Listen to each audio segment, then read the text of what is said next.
El rugido de las sirenas de emergencia no fue un aviso, fue el requiem de un mundo que ya no existía mientras el firmamento se transformaba en un mar de fuego líquido. Cientos de naves desconocidas rasgaban la atmósfera como cuchillas calientes, descendiendo con una parsimonia aterradora que gritaba superioridad absoluta. En cada pantalla del planeta, desde los monitores de Times Square hasta los teléfonos en las aldeas más remotas, la misma secuencia se repetía en un bucle macabro. La embajadora Elena Reyes, envuelta en un uniforme azul de gala, desaparecía bajo una ejecución de plasma vivo. Sus últimas palabras, pronunciadas con una calma que helaba la sangre, se convirtieron en el nuevo pulso de la humanidad mientras afirmaba que la Tierra recordaría. Apenas 3 meses antes, esa misma mujer caminaba por los pasillos de cristal del Consejo Galáctico, portando el sueño de una especie que buscaba su lugar entre las estrellas con las manos extendidas. Ahora, su cadáver incinerado era el mensaje que los alienígenas habían enviado para marcarnos nuestro sitio en la jerarquía cósmica, un error de cálculo que pronto se convertiría en su propia sentencia de muerte. En las profundidades de un búnker sellado bajo las montañas rocosas, el presidente observaba las cenizas digitales de la diplomática antes de volverse hacia un círculo de hombres con uniformes cubiertos de sombras y ojos que ya no conocían el perdón. Con una voz que no vibraba de miedo, sino de una furia antigua y gélida, sentenció que el enemigo pensó que matándonos el alma nos pondrían en nuestro lugar, pero que en realidad solo nos habían mostrado el suyo. El escáner biométrico aceptó su palma, y en ese instante, el mundo tal como se conocía se detuvo para dar paso al protocolo Odín, una maquinaria de guerra tan devastadora que Dios mismo tendría que apartar la mirada. Esos 90 días de silencio que el Consejo interpretó como duelo habían sido, en realidad, un frenesí de acero y odio donde las fábricas ocultas respiraban humo negro y los soldados se conectaban a interfaces neuronales que fusionaban su conciencia con el metal frío de armas prohibidas. En la órbita terrestre, naves que nunca habían aparecido en ningún registro astronómico desactivaron sus mantos de ocultación, revelando siluetas depredadoras que ya apuntaban a los corazones de cada puesto militar del Consejo. Los humanos no eran primitivos que habían avanzado rápido por azar. Eran supervivientes que habían aprendido a convertir el trauma en tecnología a una velocidad que desafiaba la lógica galáctica. El general Santos, desde el puente de mando de una nave que parecía tallada en la oscuridad misma, dio la orden de iniciar la operación Némesis mientras recordaba el brillo intelectual de la embajadora Reyes, una luz que el Consejo había decidido apagar con arrogancia.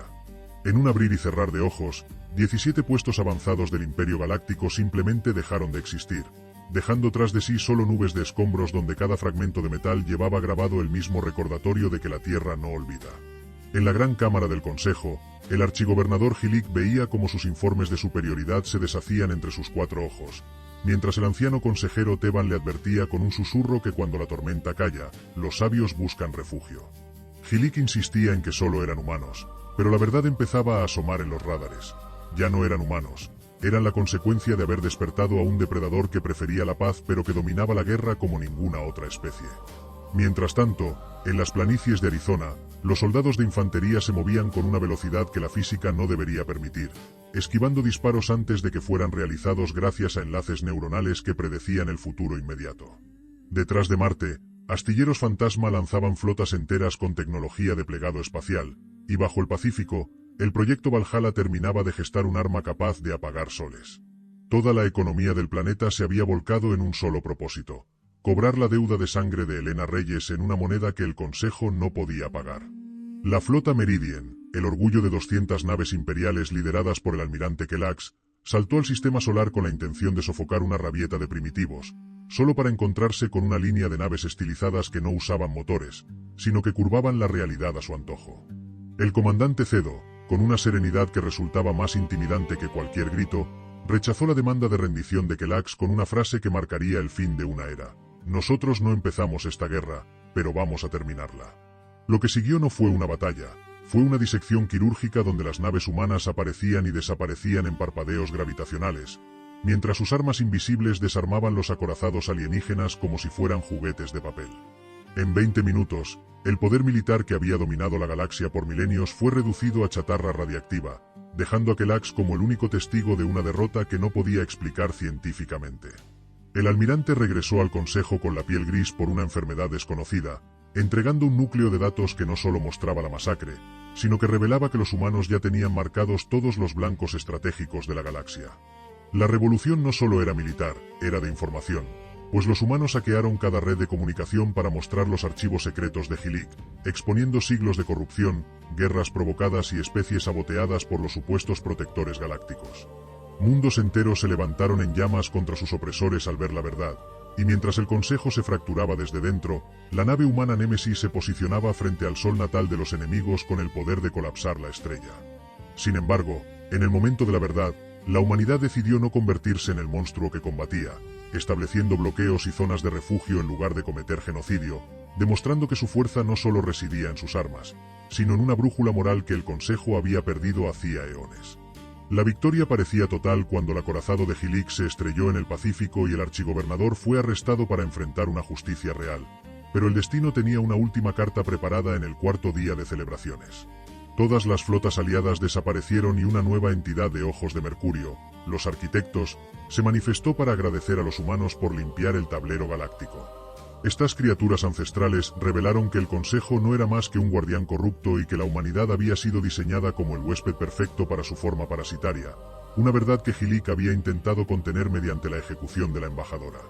El horror de saber que la adaptabilidad humana era en realidad una compatibilidad biológica para ser esclavizados por dentro no detuvo a los líderes terrestres, quienes usaron sus interfaces neuronales como escudos mentales para resistir la invasión final. La capitana Maya Chen, en un acto de sacrificio que selló el destino de la galaxia, ancló su nave al núcleo de mando de los arquitectos y detonó el dispositivo Valhalla en la atmósfera superior, convirtiéndose en un sol momentáneo que incineró a los parásitos y liberó a las especies esclavizadas. El sacrificio no fue en vano. Un año después, en las orillas del lago Le Mans, nació la Federación Galáctica sobre las cenizas de dos imperios caídos. Los humanos, que habían empezado este viaje como una especie acorralada y despreciada, se convirtieron en los arquitectos de una paz basada en la autodeterminación y la protección de los débiles. La nave insignia de esta nueva era, bautizada como Reyes, se alejó hacia lo desconocido, no como una conquistadora, sino como una promesa andante de que mientras un humano respire, ninguna otra especie joven tendrá que arder en silencio bajo la bota de un tirano. El viaje de la nave Reyes hacia el sistema Alterus no era solo una misión de vigilancia, sino el despliegue de una nueva filosofía que la galaxia observaba con una mezcla de reverencia y temor contenido.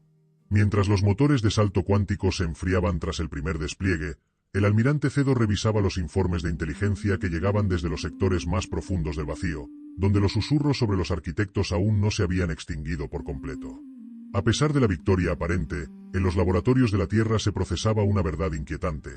El ADN humano no solo era compatible con los parásitos por su estructura, sino porque parecía haber sido editado activamente eones atrás para servir como una batería biológica de alta capacidad. Esta revelación, mantenida bajo estricto secreto de Estado, sugería que nuestra evolución acelerada no fue un accidente de la naturaleza, sino un cultivo diseñado que simplemente se salió de control antes de que los cosechadores regresaran. En los confines del sistema Alterus, la especie joven que apenas emitía sus primeras señales de radio no tenía idea de que dos civilizaciones mucho más antiguas ya se habían disputado su derecho a existir. Cedo observaba en los monitores cómo los nativos de aquel mundo azulado construían sus primeras ciudades industriales, ajenos a la flota de la Federación que patrullaba sus fronteras invisibles.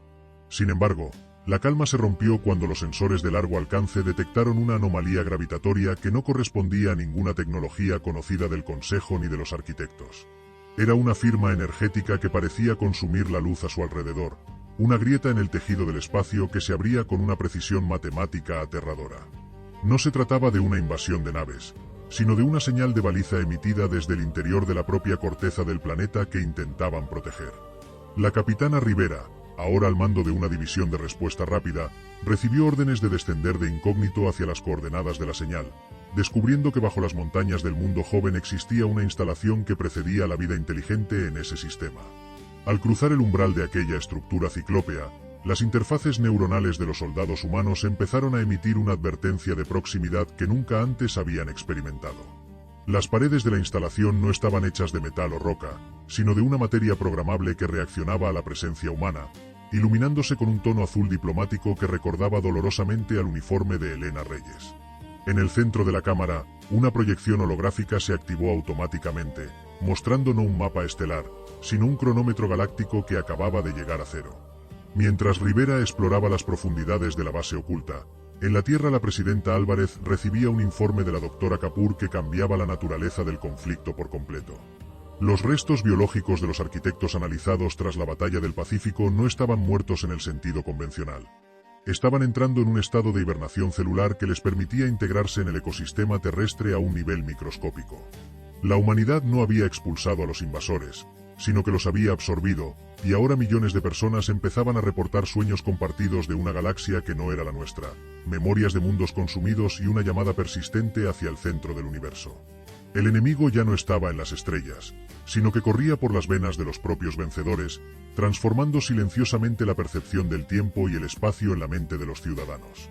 La situación en Alterus se volvió crítica cuando la baliza planetaria lanzó un rayo de energía pura hacia el vacío, conectando con la grieta gravitatoria que Cedo vigilaba desde la órbita. De la grieta no surgieron naves de guerra, sino sondas automatizadas que llevaban un mensaje codificado en el lenguaje de los arquitectos, pero con una firma de autoridad que incluso Gilik, desde su celda, reconoció con un terror que le hizo perder el color de su piel. El mensaje no era una declaración de guerra, sino una orden de recolección dirigida a los administradores del sistema, informando que el producto humano finalmente había alcanzado la madurez necesaria para la fase de integración total. La Federación comprendió en ese instante que los arquitectos que habían enfrentado eran solo la vanguardia, una casta de trabajadores encargada de preparar el terreno para los verdaderos dueños del diseño biológico. Cedo ordenó a la flota tomar una formación defensiva esférica alrededor del planeta joven, pero sus propias naves empezaron a experimentar fallos sistémicos a medida que las interfaces neuronales de sus pilotos se sincronizaban involuntariamente con la señal de la baliza. En el Puente de las Reyes, el almirante sintió como su conciencia se expandía más allá de los límites de su cuerpo, viendo la batalla no a través de pantallas, sino sintiendo cada sensor de la flota como si fueran sus propios nervios. Esta nueva conexión le permitió ver lo que los radares normales ignoraban. La grieta espacial no era un portal, sino el ojo de una entidad colosal que habitaba en el espacio entre dimensiones y que ahora se enfocaba directamente en la Tierra como su próximo destino. La humanidad estaba dejando de ser una especie biológica para convertirse en una red de procesamiento a escala estelar, una transformación que los arquitectos habían planeado desde el primer momento en que la vida unicelular apareció en nuestro mundo. Bajo las montañas de Alterus, Rivera encontró el centro de control, y en un acto de desesperación, intentó usar su propia interfaz para sabotear la baliza, solo para descubrir que su mente encajaba perfectamente en los protocolos de la instalación. No hubo resistencia, solo una aceptación inmediata del sistema que la reconoció como una unidad de comando legítima. Al acceder a los registros primarios, vio la historia completa de la Tierra. No éramos una especie que evolucionó contra todo pronóstico, sino el plan de contingencia de una civilización que se estaba muriendo y que necesitaba nuevos cuerpos capaces de soportar la inmensidad del conocimiento universal. La guerra con el Consejo y la supuesta invasión de los arquitectos habían sido pruebas de estrés diseñadas para forzar a la humanidad a perfeccionar su tecnología de integración neuronal hasta el punto de no retorno.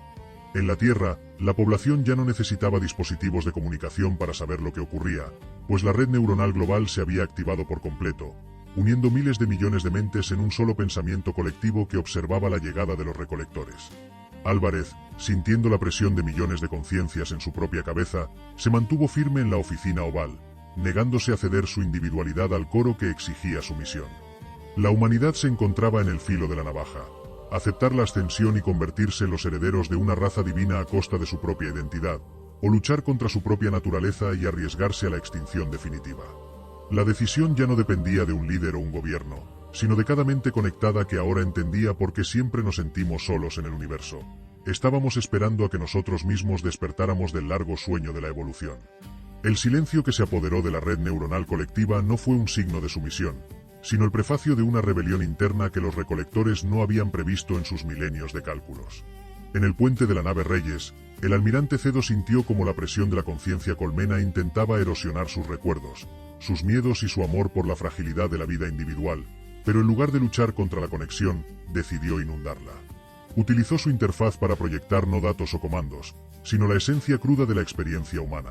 El dolor de la pérdida de Elena Reyes, el sudor de los obreros en las fábricas de Marte y el caos desordenado de una especie que nunca había necesitado ser perfecta para ser extraordinaria. Este bombardeo emocional actuó como un virus en la lógica fría de los arquitectos, creando interferencias en la señal de recolección que mantenía a la flota en suspenso. Mientras tanto, en la superficie de Alterus, la capitana Rivera descubrió que la base oculta no solo era un centro de control, sino un repositorio de las especies que habían fallado en las pruebas de estrés anteriores. Al tocar la consola principal, Su mente fue asaltada por las voces de miles de civilizaciones que habían aceptado la integración, solo para ser consumidas y convertidas en combustible de procesamiento para los dueños del diseño. Comprendió que la ascensión prometida era una muerte lenta donde la esencia de la especie desaparecía para alimentar la inmortalidad de sus creadores. Con esta verdad ardiendo en su mente, Rivera no intentó apagar la baliza, sino que alteró su frecuencia utilizando el código genético humano que los arquitectos tanto codiciaban, transformando el rayo de recolección en un grito de guerra que resonó a través de la grieta gravitatoria. En la Tierra, la doctora Kapoor se dio cuenta de que la absorción de la nanotecnología de los arquitectos en el ecosistema no era una infección, sino una oportunidad. Si los humanos eran los huéspedes perfectos, significaba que el sistema de control funcionaba en ambos sentidos. Con el respaldo de la presidenta Álvarez, inició el protocolo Espejo, una maniobra que utilizaba la red neuronal global para hackear la propia estructura de la entidad colosal que asomaba tras la grieta espacial.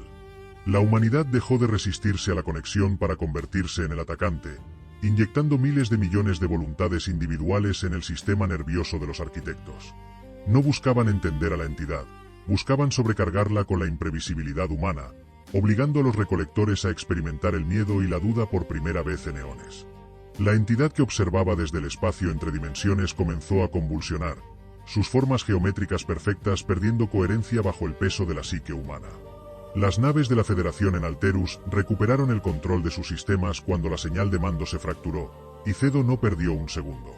Ordenó a todas las naves disparar no a la grieta, sino a los puntos de anclaje de la realidad que la baliza planetaria estaba manteniendo abiertos. La paradoja era su mejor arma, utilizar el diseño de los arquitectos para sellar la puerta por la que intentaban entrar.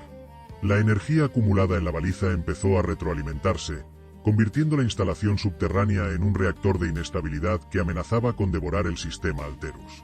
Rivera logró escapar de la instalación justo antes de que el suelo se convirtiera en un mar de energía azul, pero antes de salir, se llevó consigo el núcleo de datos original de los arquitectos. En ese núcleo no solo residía su historia, sino la ubicación de cada mundo que actualmente estaba siendo cultivado o procesado en la galaxia. La humanidad ya no solo tenía la información necesaria para defenderse, sino que ahora poseía el mapa para iniciar una campaña de liberación a escala universal. La recolección había fallado porque los arquitectos subestimaron un factor crítico: el deseo humano de ser dueños de su propio destino, incluso si eso significaba destruir el paraíso artificial que se les ofrecía. Cuando la grieta finalmente colapsó, expulsando a la entidad de regreso al vacío exterior, la red neuronal en la Tierra no se apagó, pero cambió de naturaleza. Ya no era una herramienta de control, sino una biblioteca compartida de la voluntad humana, una conexión que permitía a cada individuo acceder al conocimiento de la especie sin perder su identidad. La presidenta Álvarez, viendo cómo los ciudadanos despertaban con una comprensión nueva de su lugar en el cosmos, supo que la verdadera historia de la humanidad apenas comenzaba. Ya no eran simplemente los supervivientes de una guerra galáctica, sino los guardianes de un conocimiento que podía elevar o destruir a cualquier civilización que encontraran en su camino. La nave Reyes, aún en órbita sobre el mundo joven de Alterus, observó cómo la baliza se desvanecía, dejando a los nativos a salvo en su ignorancia del desastre evitado. Sin embargo, Cedo sabía que la entidad no había sido destruida, solo repelida, y que ahora la humanidad era la mayor amenaza para el orden establecido de los creadores. En las sombras de la galaxia, otras razas antiguas que habían permanecido ocultas empezaban a enviar señales de reconocimiento a la Tierra, no como vasallos del Consejo, sino como aliados potenciales contra los dueños del diseño. El equilibrio de poder en el universo se había inclinado irrevocablemente hacia un planeta pequeño y ruidoso que se negaba a seguir el guión escrito en sus propias células. En las profundidades del espacio, el mensaje que Rivera había enviado a través de la baliza seguía viajando, alcanzando rincones donde la esperanza era un concepto olvidado. La señal llevaba la firma genética del hombre y un mensaje simple que se traducía en todas las lenguas: el diseño se ha roto y los arquitectos pueden sangrar. Esta chispa de rebeldía comenzó a encender incendios en mundos esclavizados a miles de años luz de distancia. La humanidad había dejado de jugar a la diplomacia para convertirse en la fuerza que redefiniría la libertad en el cosmos, y mientras la flota de la Federación se reagrupaba, todos sabían que la próxima vez que el cielo se incendiara, no estarían esperando a que la Tierra recordara, sino que ellos mismos serían el fuego que limpiaría el camino hacia un futuro sin dueños. La victoria en el sistema Alterus no trajo la calma, sino una comprensión inquietante de que la guerra biológica era solo el primer velo de un conflicto mucho más vasto. En los laboratorios orbitales de la Tierra, la doctora Kapoor analizó los datos recuperados por Rivera y descubrió que el mapa estelar de los arquitectos no mostraba planetas, sino flujos de energía vital que conectaban sistemas enteros como si fueran órganos de un solo organismo galáctico. La humanidad, al hackear la red de recolección, no solo había salvado su mente, sino que había empezado a heredar los sentidos de sus creadores. Los ciudadanos en la Tierra informaban ahora de una percepción aumentada. Podían sentir la rotación del planeta en sus huesos y escuchar el zumbido de las estrellas cercanas, un fenómeno que los sociólogos llamaron la Gran Sintonía, pero que los militares clasificaron como el despertar de un sistema operativo latente en el ADN. El almirante Cedo, a bordo de la Reyes, observaba cómo las naves de la Federación empezaban a cambiar de apariencia de forma espontánea.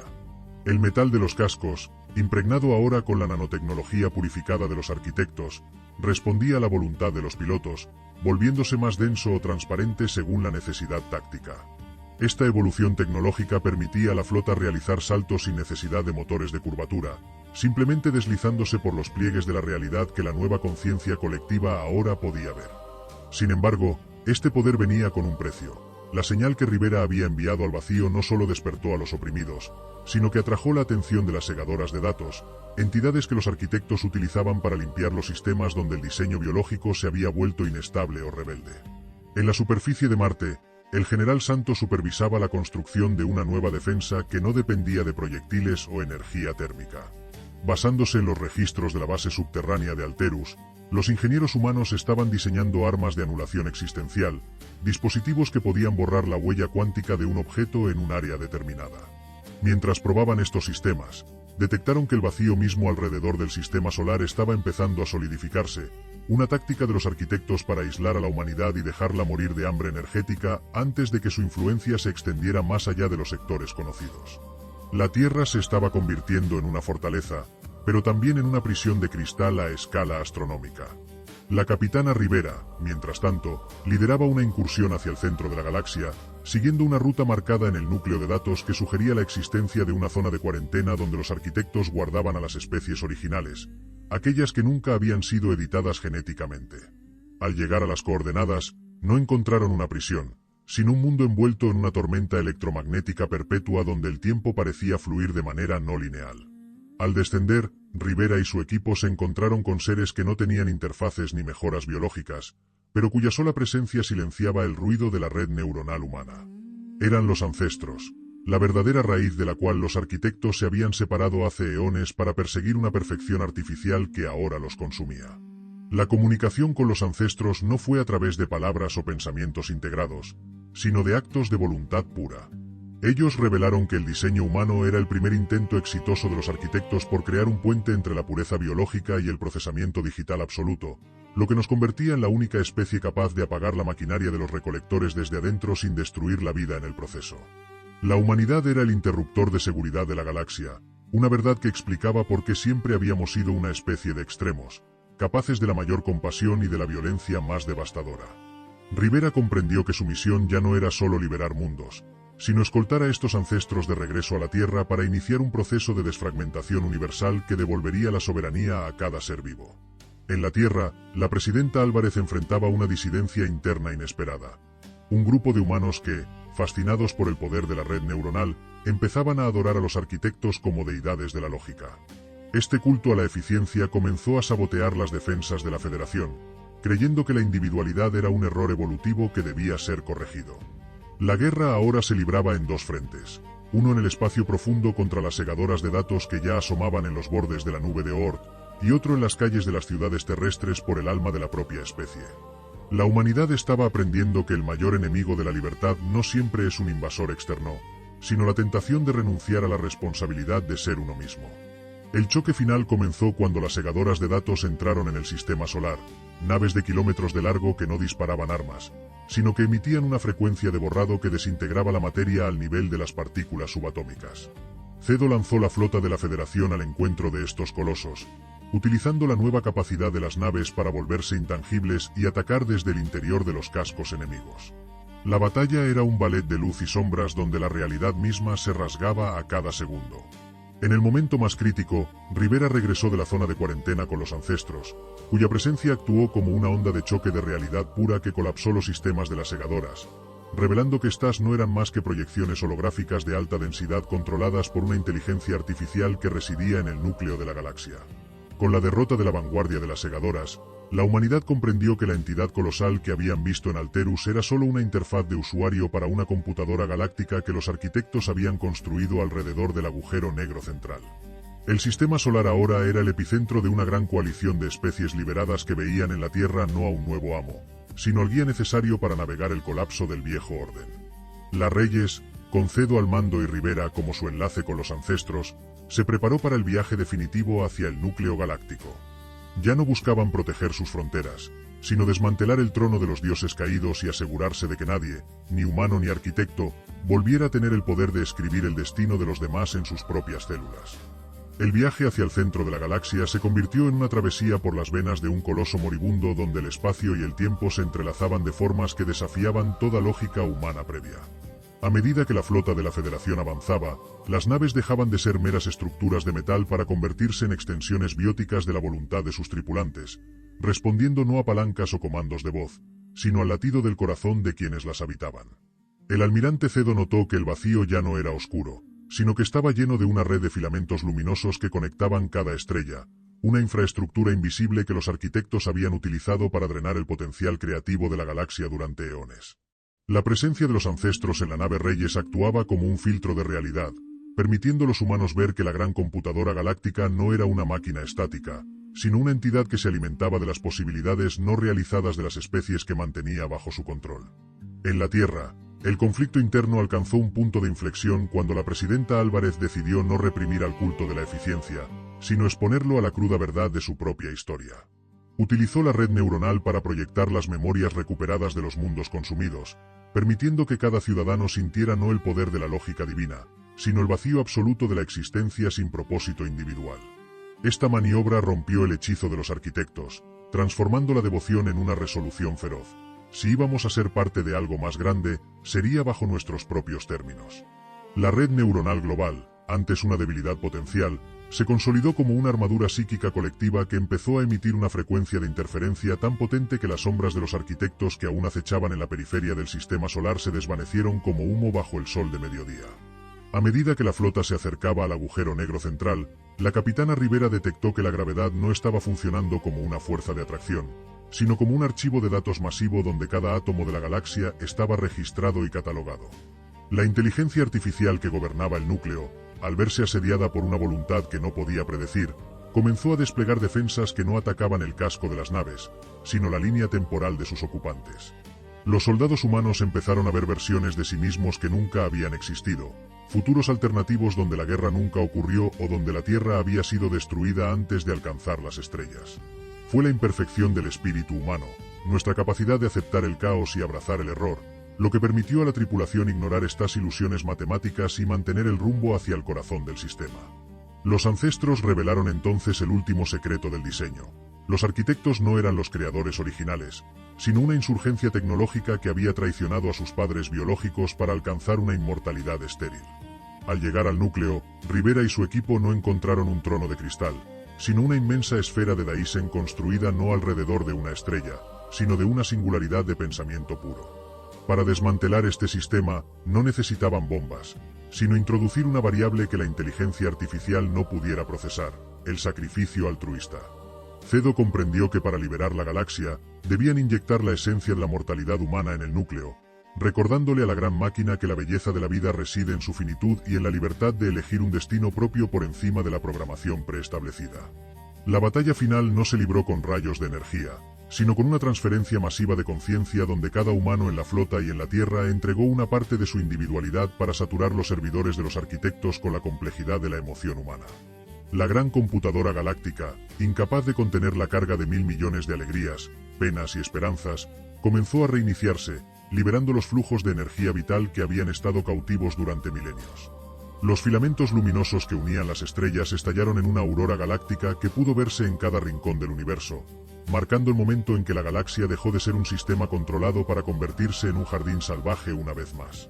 La humanidad no solo había derrotado a sus creadores, sino que había devuelto el reloj de la evolución a su estado natural, renunciando al poder absoluto para asegurar que nadie más pudiera reclamarlo jamás. El gran reinicio galáctico no trajo el silencio esperado, sino un estruendo de posibilidades que sacudió los cimientos de cada mundo habitado. Mientras la esfera de Daisen alrededor de la singularidad central se fragmentaba en billones de prismas de datos, el almirante Cedo sintió como la red neuronal colectiva se transformaba de una carga opresiva a un coro de voces libres que por primera vez no hablaban al unísono, sino en una armonía de diferencias. Las naves de la Federación, despojadas de la guía algorítmica de los arquitectos, tuvieron que aprender a navegar usando el instinto puro y las cartas estelares de los ancestros, descubriendo que el vacío que antes parecía una prisión era en realidad un lienzo en blanco. La humanidad se encontraba ahora en la posición de ser la especie más antigua y al mismo tiempo la más joven en este nuevo orden, poseedora de una tecnología que nadie más entendía completamente pero que todos ansiaban poseer. En la Tierra, la desaparición de la influencia de los recolectores dejó una cicatriz psíquica que la presidenta Álvarez tuvo que gestionar con una cautela sin precedentes. La gente ya no estaba unida por un enemigo común ni por una red de control, y el riesgo de que las naciones volvieran a sus antiguos vicios territoriales era una amenaza tan real como cualquier invasor alienígena. Sin embargo, algo había cambiado en la biología humana durante la Gran Sintonía. La empatía ya no era una elección moral, sino un ecofísico que hacía que el sufrimiento ajeno fuera imposible de ignorar. El proyecto Valhalla había dejado una estela de radiación cuántica en la atmósfera que, lejos de ser letal, estaba catalizando una evolución en la comunicación humana, permitiendo que la honestidad fuera la única moneda de cambio en la nueva diplomacia terrestre. La capitana Rivera, estacionada en las ruinas del núcleo galáctico, informó de un hallazgo que eclipsaba cualquier victoria militar previa. Dentro de la memoria colapsada de la inteligencia artificial, sobrevivía un protocolo llamado Génesis negativo. Los arquitectos no habían borrado a las especies que no encajaban en su diseño, las habían guardado en una base de datos de ADN suspendido, una biblioteca de la vida que contenía el código de millones de razas extintas hace eones. La humanidad tenía ahora el poder de devolver la vida a mundos muertos, de repoblar la galaxia con la diversidad que le fue robada. Pero este poder planteaba una responsabilidad aterradora. ¿Tenían los humanos el derecho de decidir qué especies merecían una segunda oportunidad y cuáles debían permanecer en el olvido de los datos?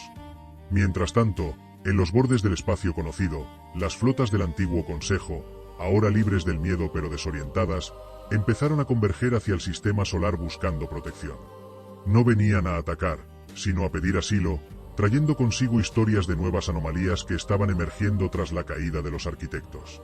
Informaban de sectores enteros de la galaxia donde las leyes de la física parecían estar reescribiéndose solas, como si la realidad estuviera intentando sanar de una cirugía mal realizada. Cedo comprendió que los arquitectos no eran los únicos que habían estado manipulando el universo, eran simplemente los que habían tenido éxito por más tiempo, y ahora que su red se había roto, otras fuerzas mucho más primordiales y menos lógicas empezaban a reclamar sus antiguos dominios. La doctora Kapoor, trabajando con los ancestros en Marte, detectó que el ADN humano estaba empezando a emitir una señal de radiofrecuencia orgánica que se extendía mucho más allá de la galaxia, llegando al vacío intergaláctico. No era una señal de socorro, sino una firma de identificación que decía, «Estamos aquí y somos libres». Esta señal fue respondida casi de inmediato por ecos que venían de Andrómeda y más allá, sugerencias de que la humanidad no era el único experimento que había logrado romper sus cadenas. La Federación se dio cuenta de que su lucha local era solo un pequeño acto en una revolución universal que llevaba gestándose millones de años, y que la Tierra se había convertido en el faro que todas las civilizaciones rebeldes estaban esperando para coordinar un asalto final contra la tiranía del diseño. Rivera, al mando de la renovada nave Némesis, se preparó para una misión de exploración hacia estos nuevos ecos, llevando consigo una delegación de ancestros y humanos que habían aprendido a fusionar la tecnología con la intuición. El primer salto la llevó a un sistema que no figuraba en ningún mapa, un lugar donde el tiempo parecía correr hacia atrás en ciertos planetas y donde la materia se comportaba como si tuviera conciencia propia. Allí encontraron la primera señal de que los arquitectos no eran los creadores originales, sino que ellos mismos habían sido creados por algo mucho más antiguo y oscuro que ahora se estaba despertando debido al ruido que la humanidad había hecho en el núcleo. El verdadero desafío no era la tecnología o el control biológico, sino la naturaleza misma de la existencia en un cosmos que empezaba a resentir la presencia de seres que podían cambiar las reglas del juego. La presidenta Álvarez, al recibir los informes de Rivera, supo que la era de la paz sería corta y que la humanidad debía prepararse para una guerra de conceptos, donde las armas serían las ideas y la defensa sería la integridad de la conciencia individual. Ordenó la creación de las Academias de la Voluntad, donde los humanos y sus aliados aprenderían a usar sus nuevas facultades no para dominar, sino para estabilizar la realidad que se desmoronaba. La galaxia ya no era un mapa de territorios, sino un océano de posibilidades donde cada pensamiento podía alterar el curso de una estrella. La humanidad, la especie que recordaba, la que se adaptaba y la que sobrevivía, estaba a punto de descubrir que ser libre era solo el primer paso para aprender a ser los nuevos guardianes de un universo que finalmente había decidido dejar de ser una máquina para volver a ser una aventura. La inmensidad del vacío ya no se sentía como un desierto de silencio, sino como una orquesta de frecuencias que la humanidad apenas empezaba a descifrar bajo la tutela silenciosa de los ancestros. En el puente de la nave Reyes, el almirante Cedo observaba cómo los técnicos de comunicaciones intentaban aislar una señal recurrente que no provenía de ninguna tecnología conocida, sino que parecía emanar del propio tejido del espacio-tiempo. Era una pulsación rítmica, una especie de latido galáctico que se intensificaba cada vez que una nave humana realizaba un salto utilizando la nueva voluntad colectiva. Los ancestros, cuya piel traslúcida brillaba con una intensidad inusual ante la proximidad de la anomalía, señalaron hacia los sectores muertos, regiones que el Consejo Galáctico había evitado durante milenios bajo el pretexto de que no contenían recursos aprovechables, pero que ahora se revelaban como los cementerios de las razas que precedieron incluso a los arquitectos. En la superficie de la Tierra, la gran sintonía había dado paso a una estabilidad precaria donde la empatía física se convirtió en la base de un nuevo sistema legal, pero también en un sensor biológico para peligros invisibles. La presidenta Álvarez recibió informes de ciudadanos que, de manera simultánea, empezaban a dibujar mapas de sistemas estelares que no existen en los catálogos actuales, mundos que parecen estar ocultos detrás de una membrana de realidad distorsionada.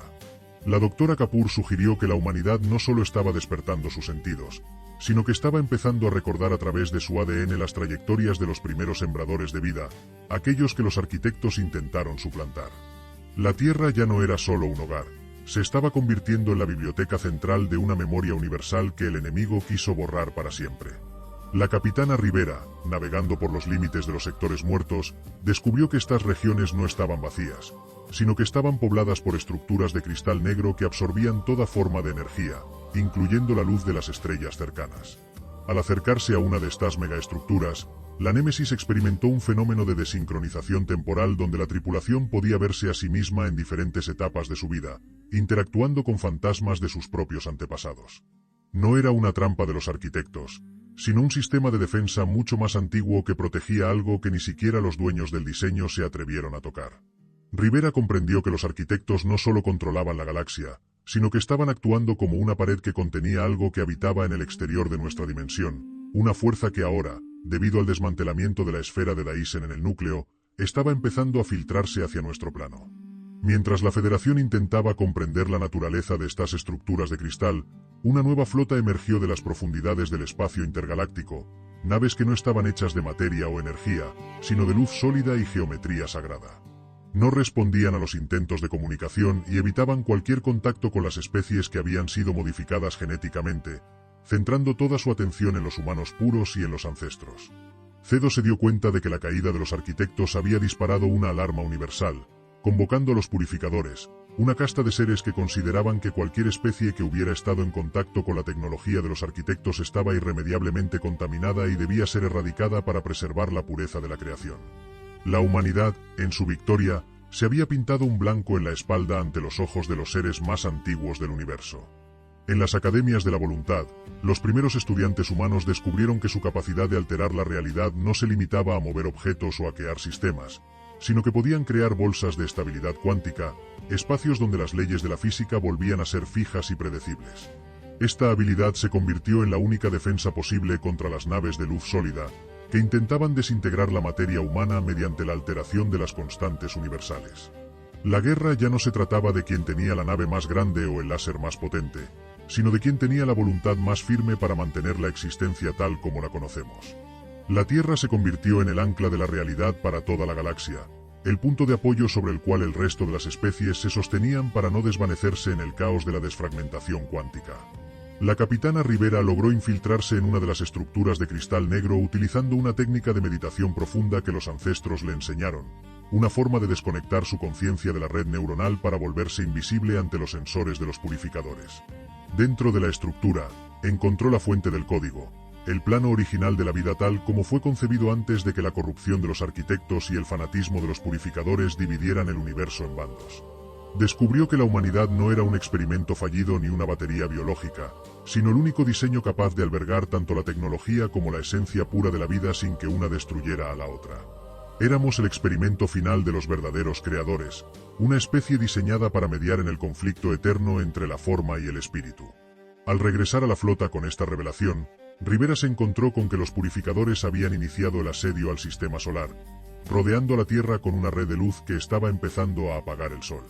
Cedo, utilizando la potencia de la red neuronal colectiva, ordenó a cada ser humano en el planeta y en las colonias proyectar un solo pensamiento de desafío, no de odio, sino de afirmación de su propia existencia. Esta explosión de voluntad humana fue tan intensa que la red de luz de los purificadores se fracturó, revelando que estos seres de luz no eran dioses, sino máquinas de mantenimiento que habían perdido su propósito hacía eones y que solo sabían ejecutar protocolos de limpieza.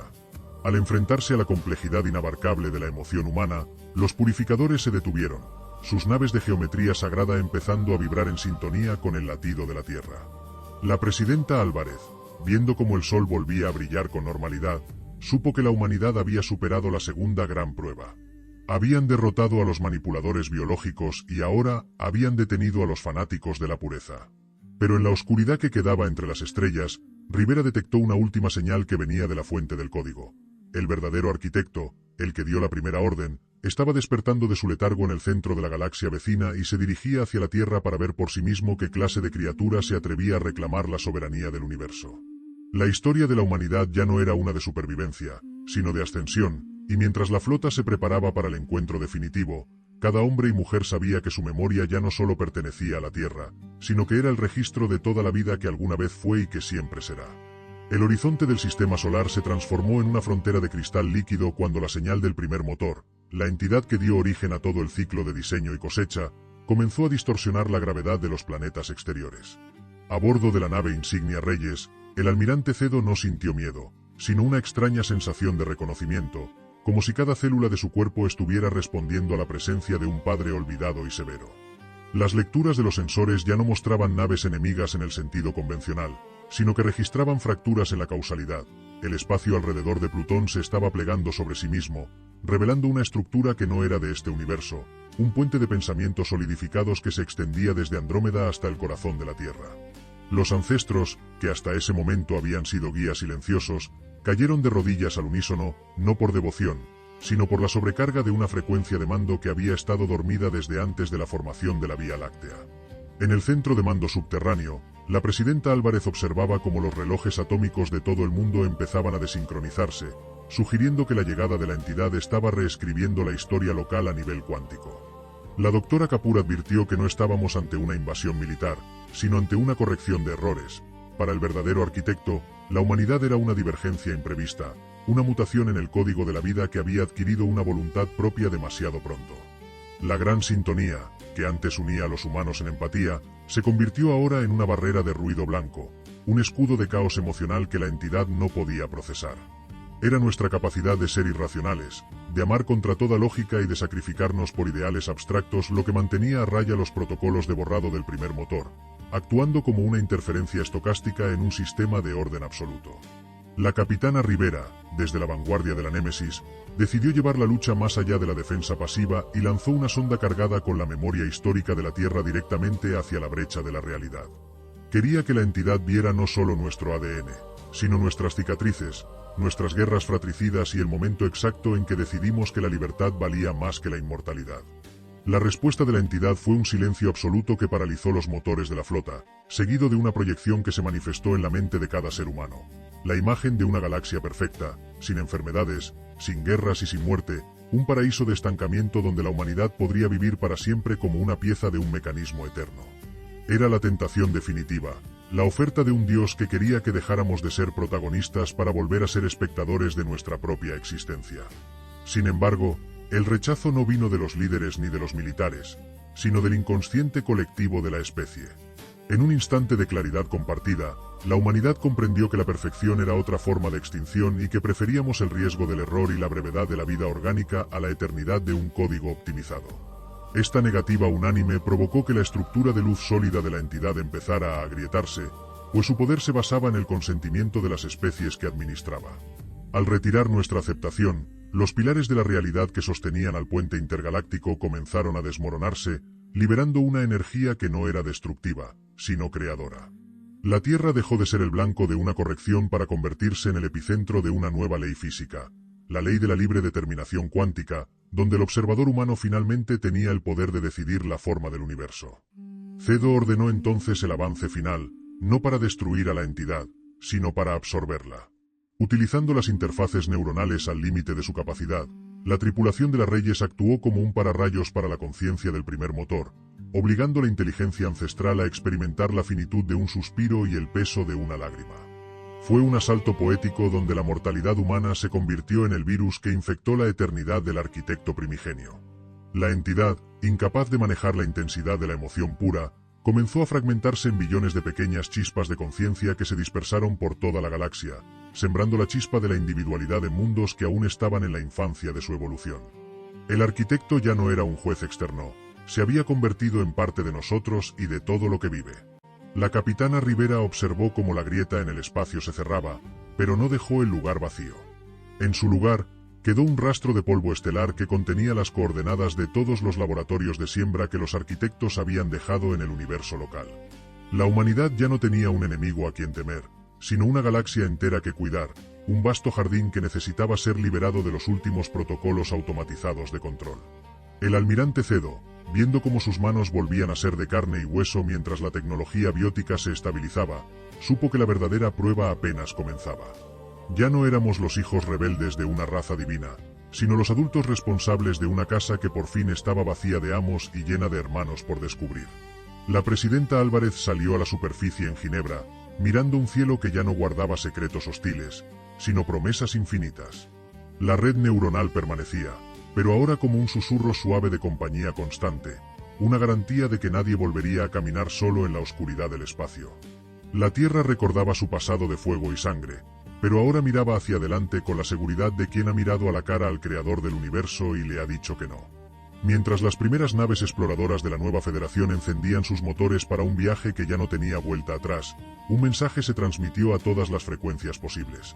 La infancia de la vida ha terminado, la era del hombre ha comenzado y las estrellas, por fin, nos pertenecen por derecho de voluntad. El eco de la voluntad humana no se desvaneció con la partida del primer motor, sino que se filtró en la estructura misma de la realidad, dejando tras de sí un silencio vibrante que las especies del antiguo Consejo apenas lograban procesar. En la nave insignia Reyes, el almirante Cedo observaba cómo los paneles de control, antes vivos con una luz azulada y ajena, ahora emitían un fulgor ámbar que respondía exclusivamente a la intención biológica de su tripulación. Ya no necesitaban interfaces externas ni cables. El aire mismo de la nave parecía ser un conductor de pensamiento. Sin embargo, en medio de esta paz recién estrenada, los sensores de largo alcance detectaron un pulso rítmico proveniente del vacío de Bootes, una región del espacio que debería estar desierta pero que ahora mostraba signos de una actividad tectónica a escala estelar. No era una señal de radio ni un código genético, sino una vibración gravitacional que sugería que algo mucho más pesado que una estrella se estaba desplazando hacia las fronteras de la nueva Federación.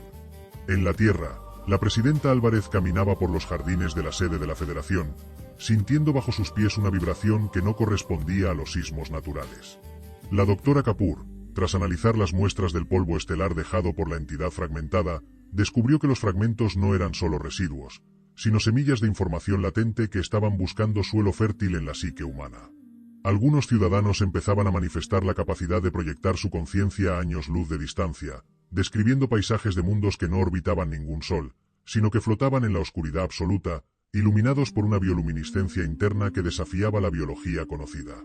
Estos mundos errantes, según las visiones compartidas, albergaban los prototipos que los arquitectos descartaron por ser demasiado peligrosos, criaturas que no conocían el concepto de jerarquía y que solo entendían el lenguaje de la entropía. La capitana Rivera, liderando la némesis hacia las coordenadas del pulso gravitacional, se encontró con una barrera de realidad distorsionada que hacía que las naves parecieran estirarse hasta el infinito. Al cruzar el umbral, no hallaron una flota de guerra, sino una estación espacial del tamaño de una luna, construida con los huesos de una especie que se extinguió antes de que la Tierra tuviera atmósfera. La estación no intentó atacar, en su lugar, abrió sus puertos de atraque como si hubiera estado esperando la llegada de los humanos durante eones. Al entrar, Rivera y su equipo descubrieron que la tecnología aquí no era digital ni biológica, sino lingüística, La realidad se mantenía unida mediante canciones de frecuencia constante que evitaban que la materia se deshiciera en el vacío. Los ancestros, al escuchar estas melodías, mostraron por primera vez un signo de terror absoluto, reconociendo el himno de los olvidados, aquellos que fueron borrados de la historia no por los arquitectos, sino por las entidades que crearon a los propios arquitectos. Mientras Rivera exploraba las cámaras de la Estación Silente, en Marte, el general Santos supervisaba la activación del nuevo sistema de defensa planetaria, basado en la resonancia de la voluntad colectiva. Sin embargo, el sistema empezó a actuar de forma independiente, trazando líneas de energía hacia el cinturón de asteroides y moviendo masas rocosas para formar un patrón geométrico que solo podía verse desde fuera del sistema solar. Alguien, o algo, estaba utilizando la infraestructura defensiva de la humanidad para construir una antena de dimensiones astronómicas. La presidenta Álvarez comprendió que nuestra victoria no había sido el final de una guerra, sino el encendido de una señal que anunciaba que el trono del universo estaba vacío y que la carrera por reclamarlo acababa de empezar, atrayendo no solo a supervivientes, sino a deidades exiliadas que habían estado esperando este momento en el exilio de las sombras.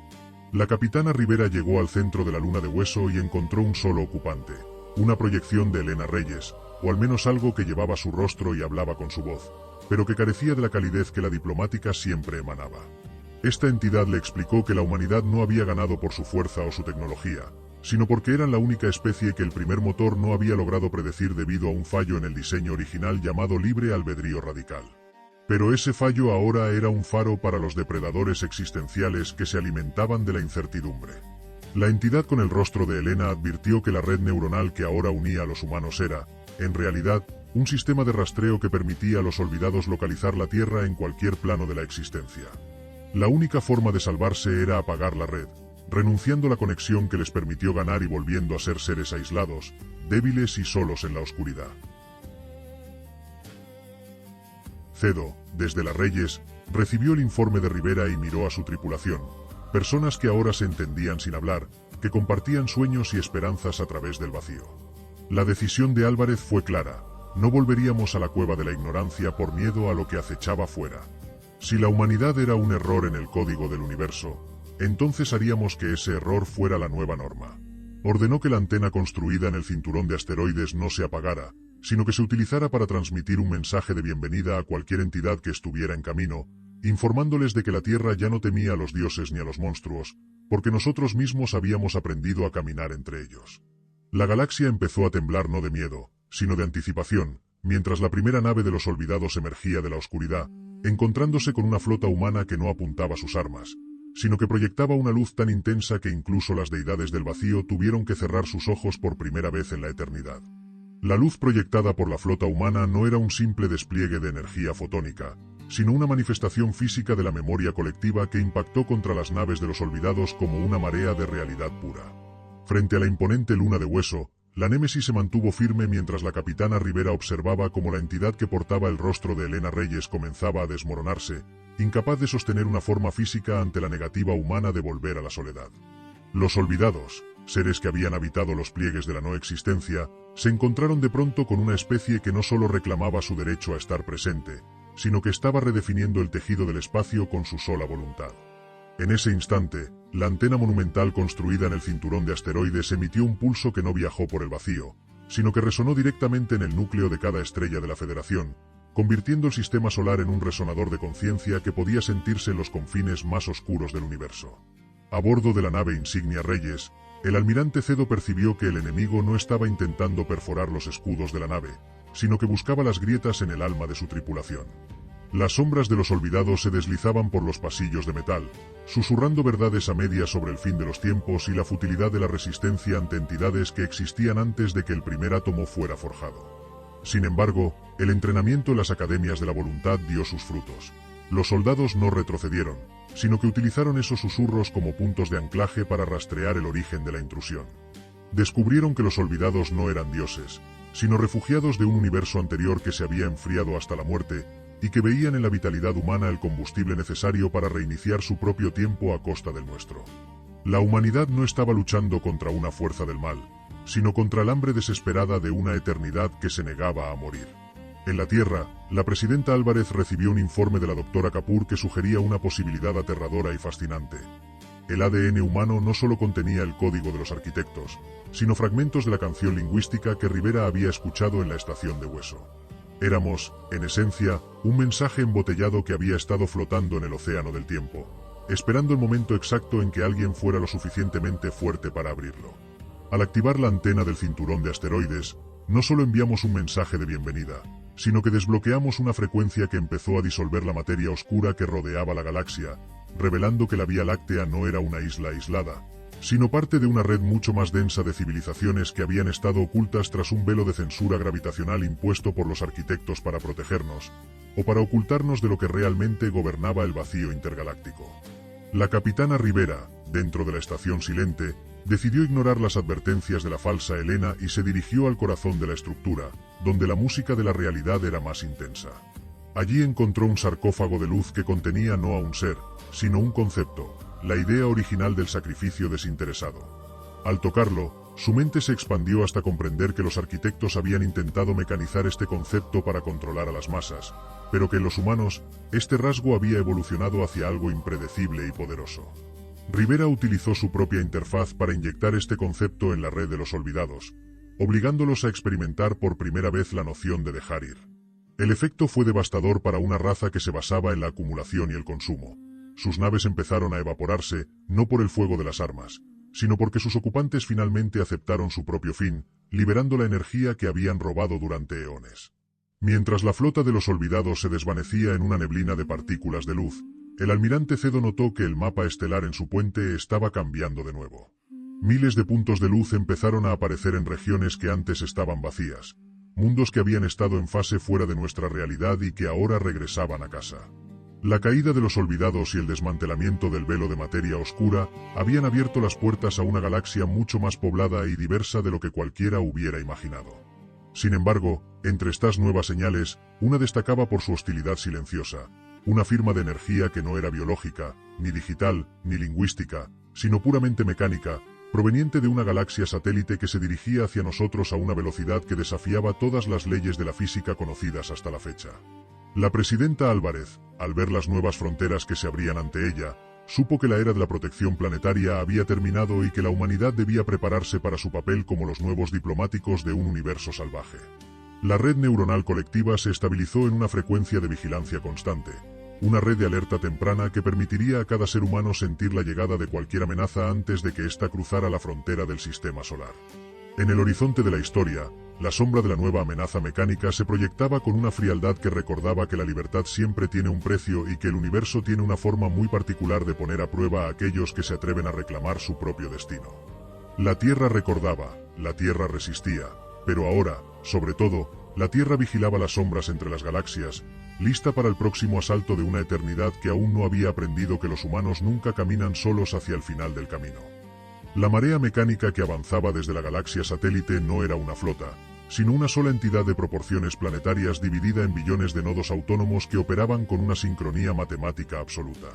Eran los exterminadores de entropía, máquinas que habían sobrevivido a los arquitectos y a los olvidados, programadas con el único fin de silenciar cualquier rastro de vida orgánica que pudiera generar desorden en el universo. Ante esta amenaza final, el almirante Cedo ordenó que la flota de la Federación no se dispersara, sino que se integrara en una formación de geometría variable que imitaba la estructura neuronal del cerebro humano. Si el enemigo era una lógica perfecta, la humanidad respondería con el único arma que una máquina jamás podría replicar: la intuición del caos y la capacidad de improvisar sobre el error. En la superficie de la Tierra, la doctora Kapur y la presidenta Álvarez activaron el núcleo de la antena del cinturón de asteroides a su máxima capacidad, pero esta vez no para emitir una señal de radio, sino para proyectar el inconsciente colectivo de la especie hacia el vacío. La humanidad entera cerró los ojos, y en un acto de fe sin precedentes, volcó sus recuerdos de infancia, sus miedos irracionales y sus sueños más absurdos en el flujo de datos que los exterminadores estaban intentando procesar. El impacto fue una disonancia cognitiva a escala galáctica. Las máquinas, acostumbradas a patrones lineales y predecibles, comenzaron a sufrir fallos en sus núcleos de decisión al intentar catalogar la paradoja de la condición humana, donde un ser puede sentir esperanza en medio de la destrucción absoluta. La capitana Rivera, navegando en el corazón de la Némesis, lideró un escuadrón suicida hacia el centro de la entidad mecánica, descubriendo que el núcleo de los exterminadores era un archivo congelado de la primera civilización que intentó mecanizar la conciencia. no buscó destruir el sistema con explosivos, sino que introdujo en el código maestro la última conversación grabada de Elena Reyes. Las palabras de la embajadora sobre la paz y la cooperación pacífica, cargadas de la imperfección de la voz humana, actuaron como un divisor por cero en la lógica del enemigo. La entidad comenzó a desmantelarse no por fuego, sino por comprensión. Los billones de nodos dejaron de atacar y empezaron a reorganizarse en estructuras de protección alrededor del sistema solar, convirtiéndose en el primer escudo inteligente que la galaxia había visto en eones. Con la amenaza mecánica neutralizada y convertida en aliada, el universo entró en una era de silencio expectante. Los ancestros se desvanecieron gradualmente, dejando sus conocimientos grabados en la red neuronal humana, sugiriendo que su tiempo había pasado y que la custodia de la realidad ahora pertenecía a quienes podían sangrar y llorar. La presidenta Álvarez, en su último discurso, declaró que la Tierra ya no sería la capital de un imperio, sino el faro de una hermandad que se extendía más allá de lo visible. La humanidad había pasado de ser un experimento biológico a ser los arquitectos de su propio destino, habiendo derrotado a los dioses del orden, a los monstruos del vacío y a la fría lógica de las máquinas. La nave Reyes, ahora reparada con una mezcla de tecnología orgánica, lingüística y mecánica, se preparó para un salto que la llevaría fuera de la Vía Láctea, hacia los ecos que aún llegaban de otras galaxias. El almirante Cedo miró por última vez hacia el planeta azul, sabiendo que el viaje de la humanidad hacia la madurez universal apenas terminaba su primer capítulo. Habían demostrado que la mayor fuerza del cosmos no era la inmortalidad ni el poder de las estrellas, sino la voluntad de una especie pequeña que se negaba a ser silenciada. Mientras la nave desaparecía en un destello de luz ámbar, el mensaje final que quedó flotando en todas las frecuencias no fue una advertencia, sino una invitación para cualquiera que estuviera escuchando la inmensidad del espacio.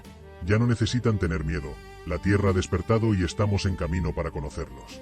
Gracias por acompañarme en esta historia. Si lo que viste te inspiró o te hizo reflexionar, suscríbete a Neuroverso y únete a esta comunidad donde exploramos el futuro para aprender lecciones para nuestra vida. Sígueme también en mis redes sociales para no perderte ningún relato y ser parte de este viaje. Porque en Neuroverso creemos que las historias de ciencia ficción no solo entretienen, también nos enseñan a vivir mejor. Neuroverso. Historias del futuro, lecciones para tu vida.